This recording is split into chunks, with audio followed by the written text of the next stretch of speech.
Hello दोस्तों, स्वागत है आपका हमारे यूट्यूब चैनल सिल्वर एजुकेशन में। दोस्तों, इसके पहले हम लोग प्रकाश के परावर्तन के बारे में पढ़ रहे थे।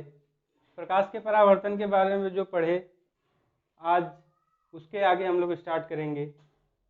और स्टार्ट करने से पहले दोस्तों मैं आपको बता दूं कि आज अवतल दर्पण उत्तल दर्पण से प्रतिबिंब बनाना पढ़ेंगे हम लोग। तो प्रतिबिंब बनाने के लिए हम आपको पहले ही नियम बता चुके हैं कि अगर किसी दर्पण में प्रतिबिंब बनाना है तो आपको 3 बातों का ध्यान रखना होगा। बता चुके हैं, लेकिन प्रतिबिंब बनाने से पहले आपको मैं वो प्रतिबिंब नियम फिर से बता दे रहा हूँ, ताकि आप लोगों के दिमाग में बना रहे और आप लोग अच्छे से प्रतिबिंब बना सकें। तो आइए स्टार्ट करते हैं। पहला नियम हमारा क्या कहता है प्रतिबिंब बनाने का, कि मुख्य अक्ष के समांतर आने वाली किरणें दर्पण से परावर्तन के पश्चात मुख्य अक्ष के समांतर हो जाती हैं। ये देखिए दोस्तों, ये है हमारा अवतल दर्पण। अगर यहाँ पे हम एक्सिस बना दें, एक मुख्य अक्ष के समांतर जब कोई किरण आती है परावर्तन के पश्चात फोकस से जाती है। मुख्य अक्ष के समांतर कोई किरण आती है तो परावर्तन के पश्चात फोकस से होकर जाती है। ये हमारा पहला नियम था। दूसरा नियम ये था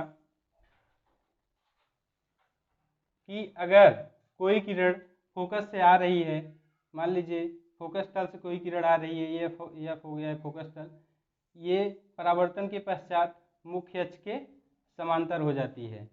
फोकस से आने वाली किरणें परावर्तन के पश्चात मुख्य अक्ष के समांतर हो जाती है। तो और तीसरा नियम हमारा ये कहता है, तीसरा नियम, अगर वक्रता केंद्र से अगर कोई किरण जा रही है, वक्रता केंद्र से अगर कोई किरण जा रही है तो परावर्तन के पश्चात ये उसी मार्ग पे वापस हो जाती है। यही हमारा तीनों नियम है। इसी नियम के सहारे हम प्रतिबिंब को बनाएंगे। आप लोग प्रतिबिंब बनाने का ये तीनों नियम अगर अच्छे से याद करेंगे तभी प्रतिबिंब बना सकते हैं। अगर ये नियम जो कहता है उसी के हिसाब से हम लोग चलेंगे तो प्रतिबिंब बना सकते हैं। दोस्तों, प्रतिबिंब बनाने के लिए हमको क्या करना होता है कि ये तीनों नियम को ध्यान से देखना होता है। इसके बाद मान लीजिए प्रतिबिंब हम बना रहे हैं तो एक किरण से हम प्रतिबिंब बना नहीं सकते, तो हमको प्रतिबिंब बनाने के लिए कम से कम 2 किरणों की आवश्यकता होती है। तो ये दोनों किरणें हम खींच के और इस नियम के तहत हम प्रतिबिंब बनाएंगे। हम अपने आप से कुछ नहीं करेंगे, जैसा जैसा हमारा नियम कहता है हम उस हिसाब से करते चले जाते हैं। आइए स्टार्ट करते हैं।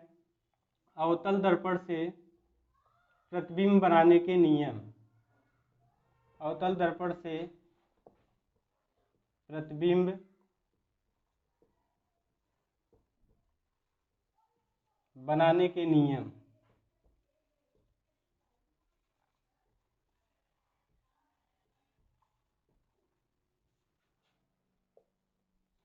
इसमें दोस्तों कई कंडीशन होती हैं। जैसे हम किसी वस्तु को अनंत पे रखें, इसके बाद हम अनंत और वक्रता केंद्र के बीच में रखें, वक्रता केंद्र पे रखें, फोकस पे रखें, फोकस और ध्रुव के बीच में रखें। यही कंडीशन होती है अवतल दर्पण में। आइए एक एक करके हम बनाते हैं। अगर मान लीजिए वस्तु हमारी रखी है अनंत पे, वस्तु अनंत पे रखी है, वस्तु अनंत पे रखी गई है।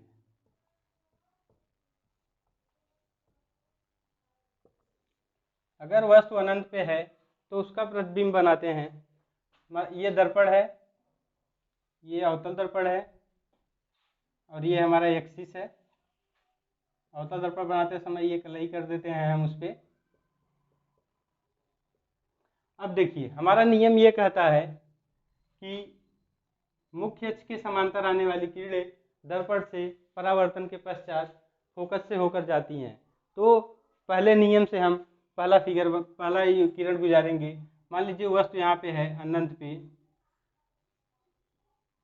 वस्तु हमारी अनंत पे है, तो मुख्य अक्ष के समांतर अगर कोई किरण जा रही है तो परावर्तन के पश्चात क्या करती है, फोकस से होकर जाती है। ये हमारा क्या है, फोकस। अब हम बताए थे पहले ही आपको कि हमको 2 कीड़ों की आवश्यकता होती है। तो 2 कीड़ों के लिए हम क्या करें, एक हम इधर से गुजार दिए। अब क्या करते हैं, अगर मान लीजिए हम यहाँ से गुजारेंगे, ये वक्रता केंद्र से अगर हम कोई किरण ले जाते हैं या फोकस से कोई किरण ले जाते हैं तो प्रतिबिंब हमको क्लियर नहीं दिखाई देगा। इसलिए हम क्या करते हैं, मुख्य अक्ष के समांतर ही एक किरण ले जाते हैं। वो किरण क्या करती है, वो मुख्य अक्ष के समांतर ही आएगी, लेकिन हम क्या करते हैं, उसको एक दर्पण के दूसरे भाग से गुजारते हैं। तो अब देखिए ये मुख्य अक्ष के समांतर आ रही है, परावर्तन के पश्चात क्या करेगी, ये भी फोकस से ही होकर चली जाएगी,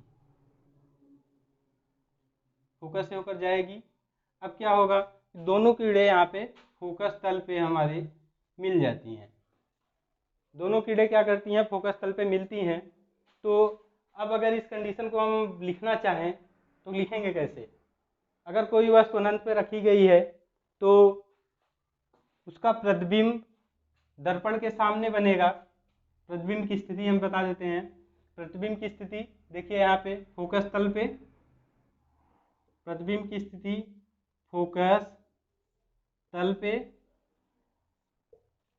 अब इसके बाद कैसा प्रतिबिंब बन रहा है, छोटा, अत्यंत छोटा,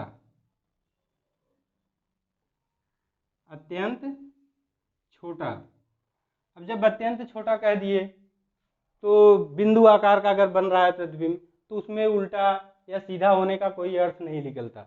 अत्यंत छोटा बन रहा है या कह सकते हैं आप बिंदु आकार का बन रहा है।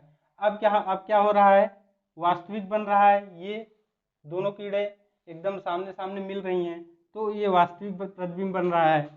तो वास्तविक प्रतिबिंब देख लीजिए, प्रतिबिंब की स्थिति वास्तविक हो गई। इसके बाद दर्पण के सामने, दर्पण के सामने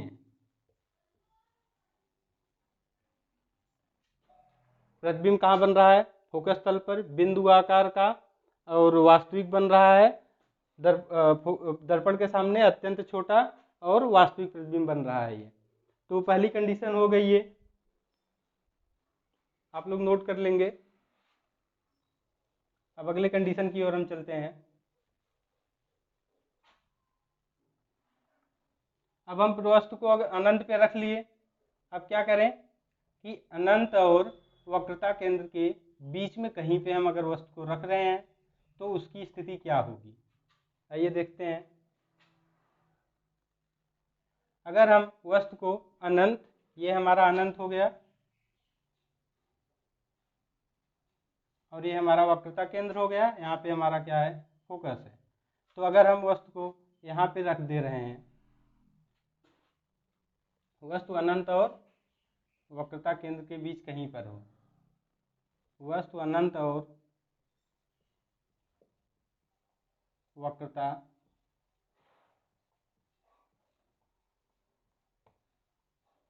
केंद्र के बीच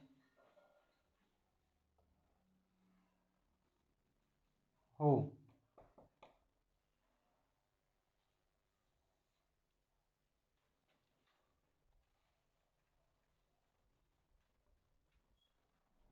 अब देखिए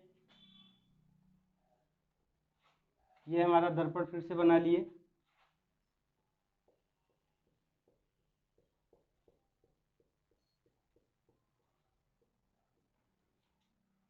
एक्सिस भी खींच लिए।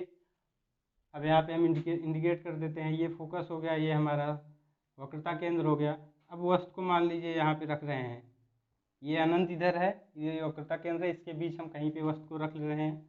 देखिए मुख्य अक्ष के समांतर अगर कोई किरण आ रही है तो परावर्तन के पश्चात कहाँ से जाएगी, फोकस से।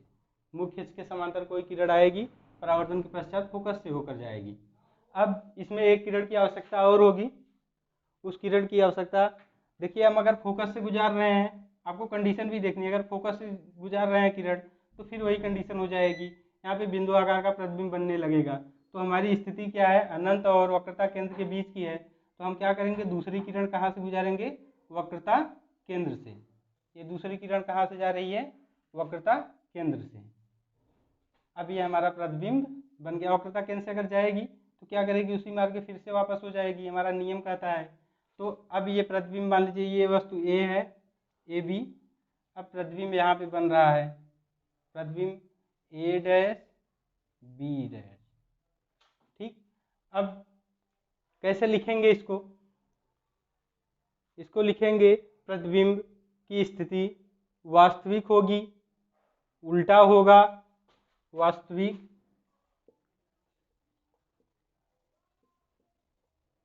वास्तविक पहला, दूसरा उल्टा, तीसरा वस्तु से छोटा, चौथा फोकस तल और वक्रता केंद्र के बीच, फोकस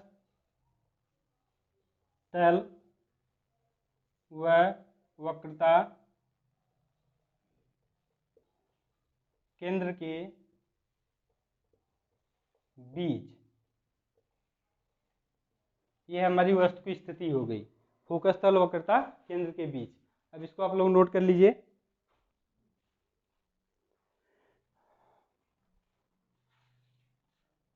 आइए हम अगली कंडीशन देखते हैं। वस्तु वक्रता केंद्र पे रखी हो, वस्तु वक्रता केंद्र पर रखी हो, वस्तु वक्रता केंद्र पर रखी हो। आप लोग वीडियो को पॉज करके आप देखते रहेंगे कि आप नोट करते रहेंगे, क्योंकि आपको नोट करने से आसानी रहेगी, एग्जाम के टाइम में आपको रिवीजन करने के लिए आसानी होगी। आइए अगली कंडीशन देखा जाए। वस्तु अगर वक्रता केंद्र पे रखी हो तो ये हमारा क्या है, अवतल दर्पण। फिगर को बार बार बनाते रहेंगे तो आपको प्रैक्टिस हो जाएगी फिगर बनाने की। देखिए ये हमारा एक्सिस हो गया। अब इसके बाद क्या करें कि वस्तु वक्रता केंद्र पे रख रहे हैं, ये मान लीजिए एफ है, ये सी है। अगर हम वस्तु को यहाँ पे रख रहे हैं वक्रता केंद्र पे, तो हम क्या करते हैं, मुख्य अक्ष के समांतर आएगी जो किरण, परावर्तन के पश्चात कहाँ से जाएगी, परावर्तन के पश्चात फोकस से होकर जाएगी।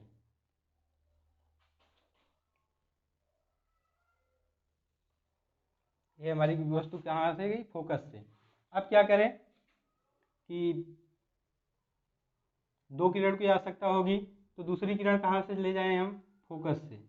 ये देखिए फोकस से ले गए किरण। अब इसके बाद यहाँ से वापस होगी,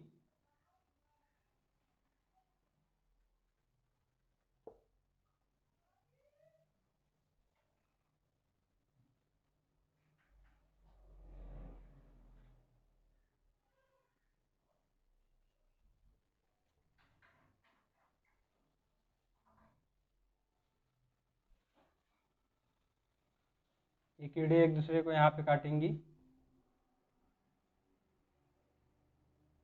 अब इसको हम जहाँ कटान बिंदु है इसको मिला देते हैं, तो ये प्रतिबिंब, ये वस्तु है, इसके बाद इसका प्रतिबिंब बना ए डैश बी डैश, प्रतिबिंब बना ए डैश बी डैश। अब प्रतिबिंब कैसे लिखेंगे, प्रतिबिंब की स्थिति क्या होगी, प्रतिबिंब की स्थिति है कि वस्तु के बराबर प्रतिबिंब बन रहा है, उल्टा बन रहा है, कहाँ बन रहा है, वक्रता केंद्र पे, वस्तु के बराबर उल्टा वक्रता केंद्र पर, पहला उल्टा, दूसरा वास्तविक, तीसरा वक्रता केंद्र पर, चौथा वस्तु के बराबर। ये चारों कंडीशन हो गई। अब इसको नोट कर लीजिए।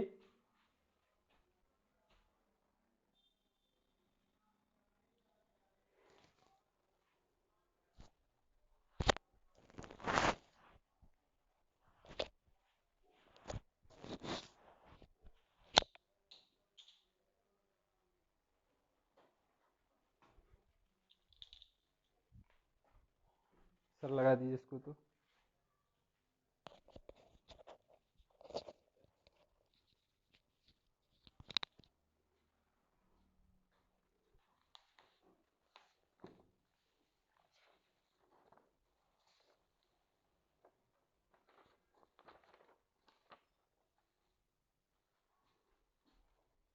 आइए अगली कंडीशन देखते हैं।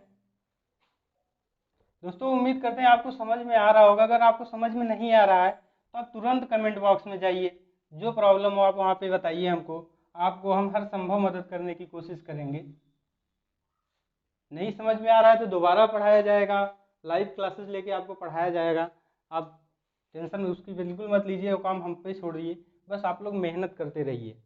आइए रखते हैं वस्तु वक्रता केंद्र और फोकस के बीच। वस्तु वक्रता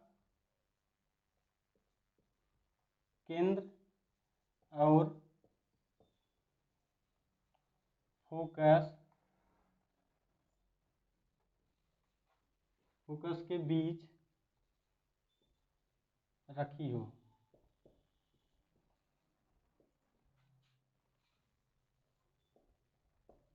अब इस कंडीशन में हम क्या करें, फिर से वही फिगर बनाएंगे। ये है हमारा अवतल दर्पण, ये एक्सिस, एफ फोकस तल, वक्रता केंद्र। अब देखिए हम रख रहे हैं वक्रता केंद्र और फोकस तल के बीच में। यहाँ पे कहीं भी आप रख सकते हैं, तो आइए यहाँ पे रख रहे हैं। वही नियम, अगर मुख्य अक्ष के समांतर हम किरण ले जाएंगे तो कहाँ से जाएगी, फोकस से। अब एक किरण से हमारा प्रतिबिंब बनेगा नहीं, एक किरण की आवश्यकता और होगी हमको। आइए दूसरी किरण हम फोकस तल से निकालते हैं। ये किरण है हमारी, अब यहाँ से हम निकालें।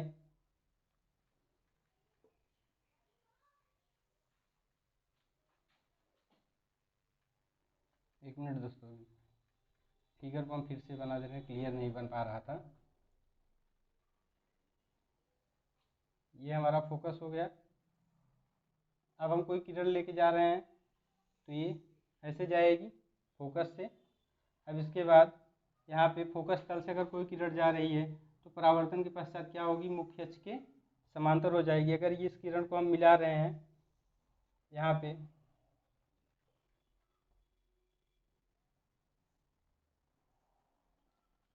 तो ये इधर काट रहा है, जहाँ पे काटेगा वहीं पे हम क्या कर देते हैं, प्रतिबिंब की स्थिति को नोट कर लेते हैं।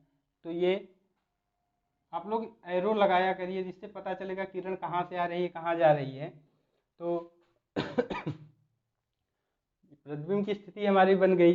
अगर हम वस्तु को वक्रता केंद्र और फोकस के बीच में रखते हैं तो प्रतिबिंब बनता है वक्रता केंद्र से दूर, वक्रता केंद्र से दूर, वस्तु से बड़ा और उल्टा वास्तविक। वक्रता केंद्र से दूर, वस्तु से बड़ा, उल्टा और वास्तविक प्रतिबिंब बनता है। तो एक एक करके पॉइंट को नोट कर लिया जाए। पहली कंडीशन में क्या, उल्टा,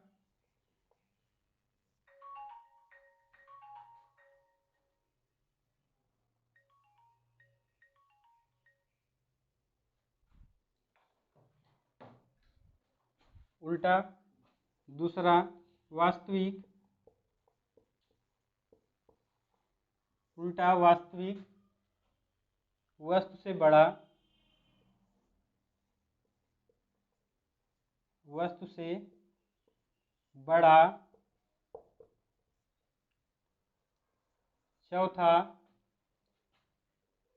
वक्रता केंद्र,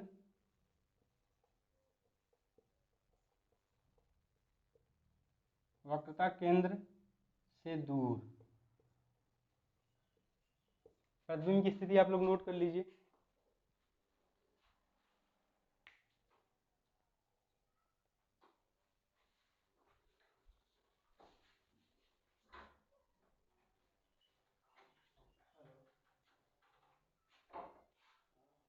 आइए अगला कंडीशन देखा जाए।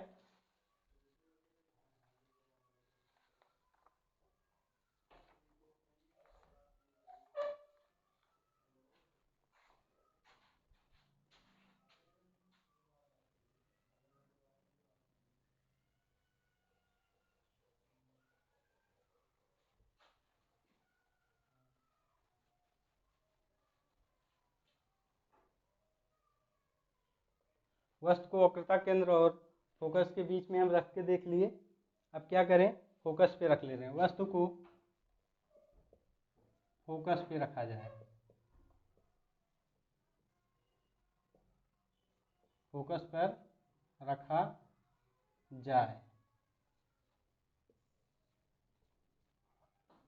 दोस्तों अगर हम वस्तु को फोकस पे रख रहे हैं तो प्रतिबिंब की स्थिति क्या होगी, आइए देखते हैं प्रतिबिंब के माध्यम से।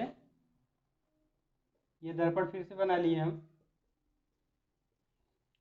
एक्सिस खींच दिए, ये हमारा ध्रुव है, फोकस है, वक्रता केंद्र है। अब अगर हम वस्तु को यहाँ पे रख रहे हैं तो मुख्य अक्ष के समांतर किरण फोकस से होकर जाएगी।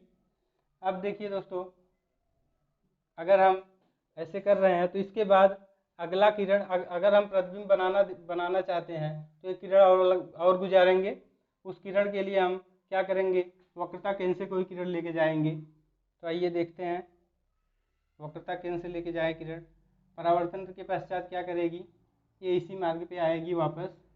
तो अब क्या होगा, देखिए ये किरण ना इधर मिल रही है ना इधर मिल रही है, तो प्रतिबिंब की स्थिति क्या हो जाएगी, अनंत पे। प्रतिबिंब कैसे बनेगा, अनंत पे बनेगा। जब प्रतिबिंब अनंत पे बनेगा तो इसका वास्तविक आभासी होने का कोई अर्थ नहीं निकलता। तो प्रतिबिंब की स्थिति क्या हो जाएगी, वस्तु से बड़ा, वस्तु से बहुत बड़ा,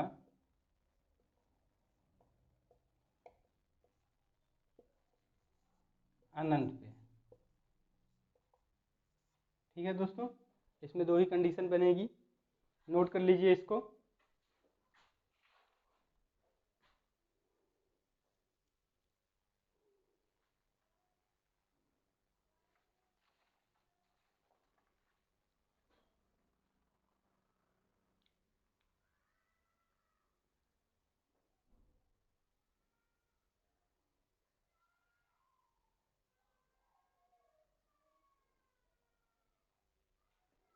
अगली कंडीशन देखते हैं, वस्तु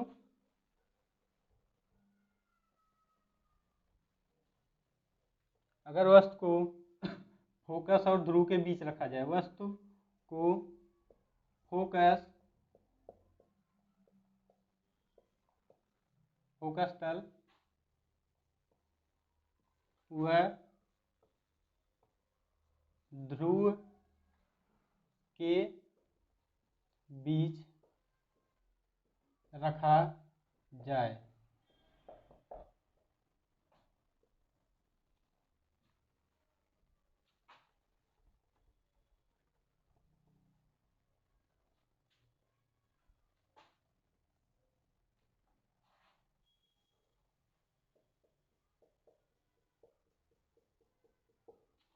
ये हमारा हो गया फोकस, ये है ध्रुव। अगर इसके बीच में हम कोई वस्तु रख रहे हैं तो मुख्य अक्ष के समांतर कोई किरण आएगी तो फोकस से होकर जाएगी। अब इसके बाद वक्रता केंद्र से अगर कोई किरण गुजार रहे हैं तो ये क्या करेगी, यहाँ पे ऐसे जाएगी। अगर इसको हम आगे बढ़ा रहे हैं तो प्रतिबिंब की स्थिति ये बनेगी, A B, A dash, B dash. दोस्तों आप तक अभी इस बात का ध्यान दिए होंगे कि और सारे कंडीशन में प्रतिबिंब क्या बनता था, हमारे दर्पण के सामने ही बन जाता था, लेकिन इस कंडीशन में हमारा प्रतिबिंब बन रहा है कहाँ पे, दर्पण के पीछे। दर्पण के पीछे कैसे बन रहा है, जब इस किरण को हम आगे बढ़ाए आभासी किरण के रूप में तो ये किरण यहाँ पे मिलती हुई प्रतीत हो रही हैं, तो प्रतिबिंब की स्थिति हम यहाँ पे दिखा रहे हैं। तो अवतल दर्पण ये पहला कंडीशन होता है। इसमें क्या होता है, प्रतिबिंब की स्थिति क्या होती है, आभासी। इसके पहले वाले कंडीशन में आपको प्रतिबिंब देखने को मिल रहा होगा कि उल्टा, जहाँ हमेशा सारे केस में आपको उल्टा प्रतिबिंब देखने को मिल रहा है, लेकिन इस कंडीशन में आभासी बनेगा और क्या बनता है इसमें, सीधा,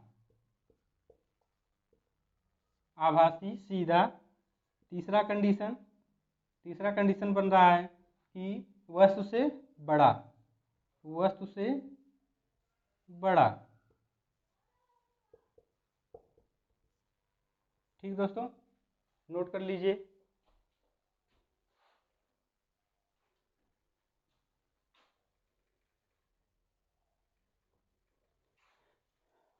अब इसके आगे अवतल दर्पण से प्रतिबिंब बनाने की जितनी भी कंडीशन हो गई वो आपकी खत्म हो रही हैं। अब उत्तल दर्पण से प्रतिबिंब बनाने के नियम पढ़ेंगे हम लोग। उत्तल दर्पण से प्रतिबिंब बनाने का नियम, उत्तल दर्पण से प्रतिबिंब बनाने का नियम।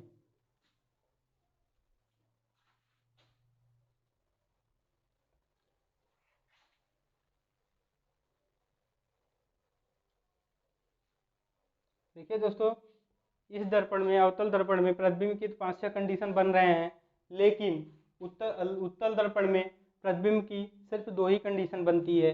पहली कंडीशन, अगर वस्तु अगर अनंत पे हो। दूसरी कंडीशन, वस्तु ध्रुव और अनंत के बीच कहीं पर रखी हो। ये 2 ही कंडीशन बनती है। ये एक्सपेरिमेंट में पाया गया था, तो उसी के आधार पर हम प्रतिबिंब बना रहे हैं। आइए, अगर वस्तु अनंत पे हो, वस्तु अनंत पे हो,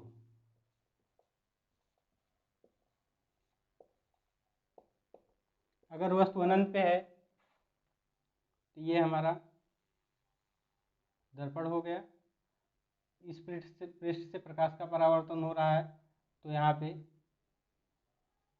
कलई कर दिया जाए।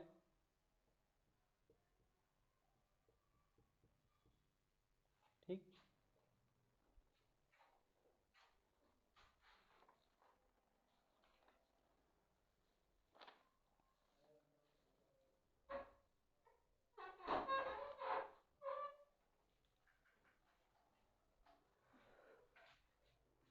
आइए एक्सिस खींच देते हैं एक। ठीक अब मान लीजिए अनंत से कोई प्रकाश की किरण अगर आ रही है,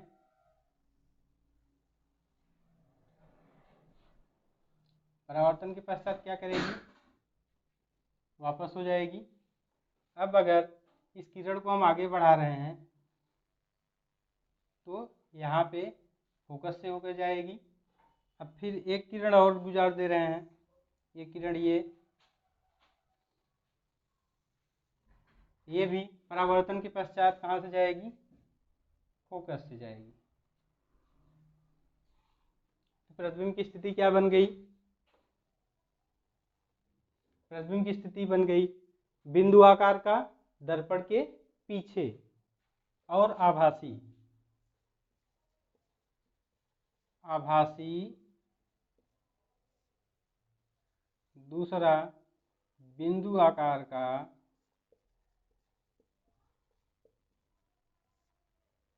तीसरा दर्पण के पीछे। नोट कर लीजिए इसको।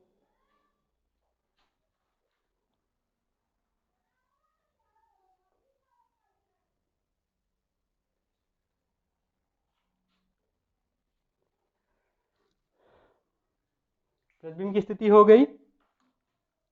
डस्ट कहाँ रखे सर, डस्ट मिटाने वाला हो। चलिए अगली कंडीशन देखते हैं।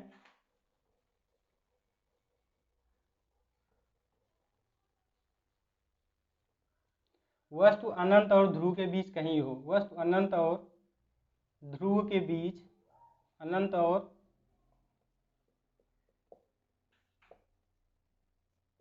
ध्रुव के बीच कहीं पर हो।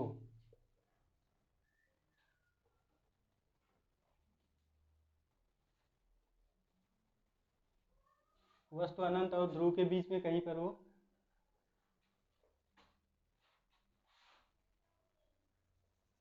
वस्तु अनंत,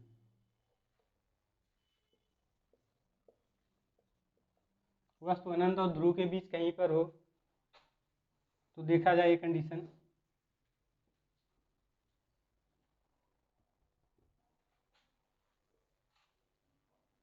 मान लीजिए ये वस्तु है हमारी। अब मुख्य अक्ष के समांतर किरण आ रही है, टकराने के बाद इधर जाएगी, और अगर ये वाला पार्ट हम आगे बढ़ाते हैं तो फोकस से होकर आती हुई प्रतीत होती है। अब दूसरी कंडीशन क्या होगी, यहाँ पे एक किरण ले जाएंगे तो यहाँ पे क्या है, इधर फोकस है इसका, इधर वक्रता केंद्र है, तो ये जाके सीधा वक्रता केंद्र पे मिलेगी। तो प्रतिबिंब की स्थिति ये बन गई। प्रतिबिंब की स्थिति क्या बनेगी, प्रतिबिंब की स्थिति होगी वस्तु से छोटा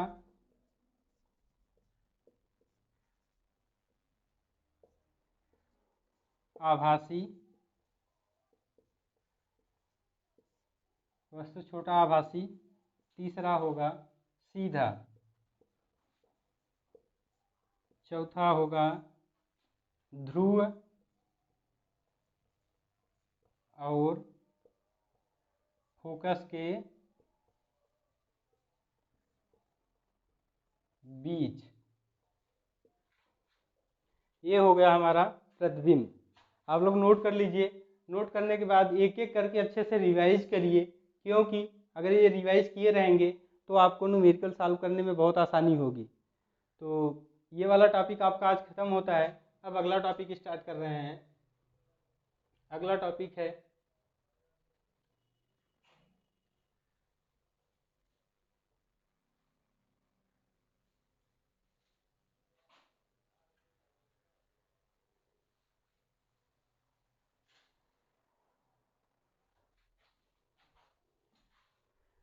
आइए नेक्स्ट टॉपिक पढ़ा जाए।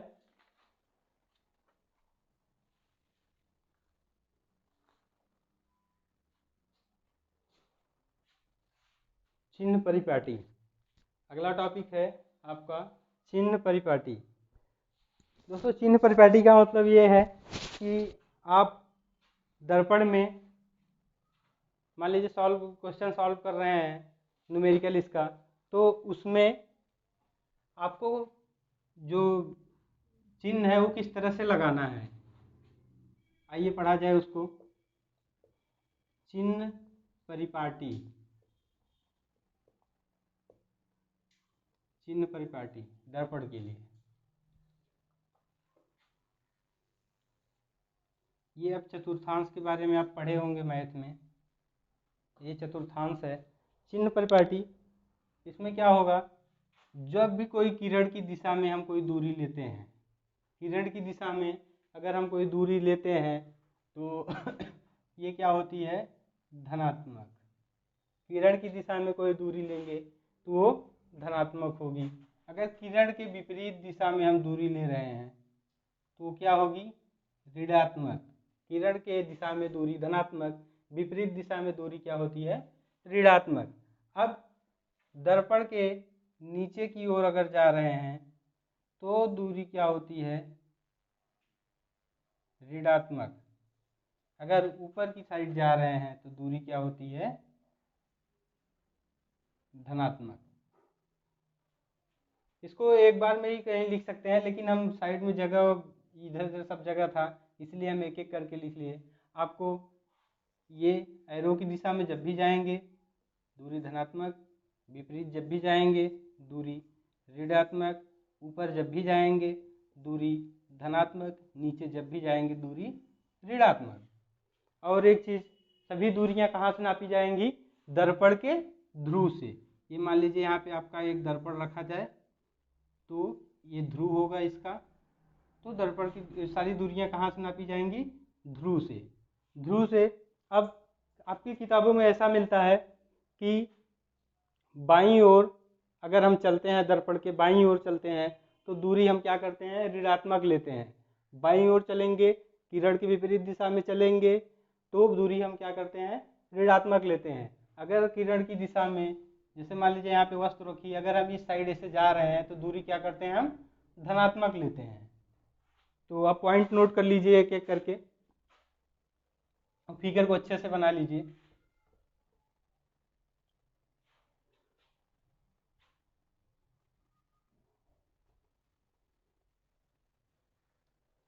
आप इस फिगर को नोट कर लीजिए।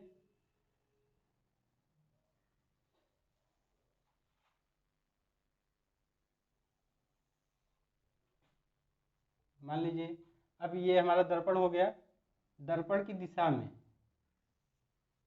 या किरण की दिशा में, किरण की दिशा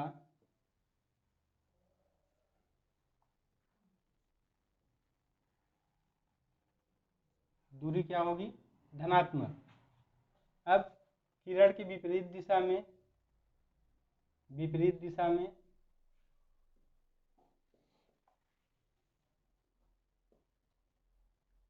दूरी क्या होगी, ऋणात्मक। दर्पण से नीचे अगर हम जाएंगे तो दूरी क्या होगी, ऋणात्मक। अगर हम ऊपर जाएंगे तो दूरी क्या होगी, धनात्मक। ऊपर की ओर,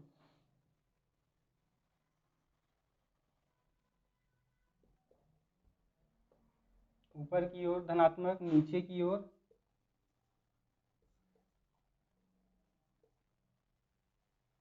ऋणात्मक। नोट कर लीजिए, पहला पॉइंट चिन्ह परिपाटी में होता है कि जितनी भी दूरियां होती हैं, पहला पॉइंट नोट कर लीजिए, जितनी भी दूरी, जो कोई भी दूरी हम नापते हैं प्रतिबिंब के लिए, तो दर्पण के ध्रुव से नापी जाती है। कोई भी दूरी नापते हैं दर्पण के ध्रुव से नापते हैं। और इसके बाद किरण की दिशा में या फिर दाहिनी ओर जाते समय क्या करते हैं, दूरी हम धनात्मक लेते हैं।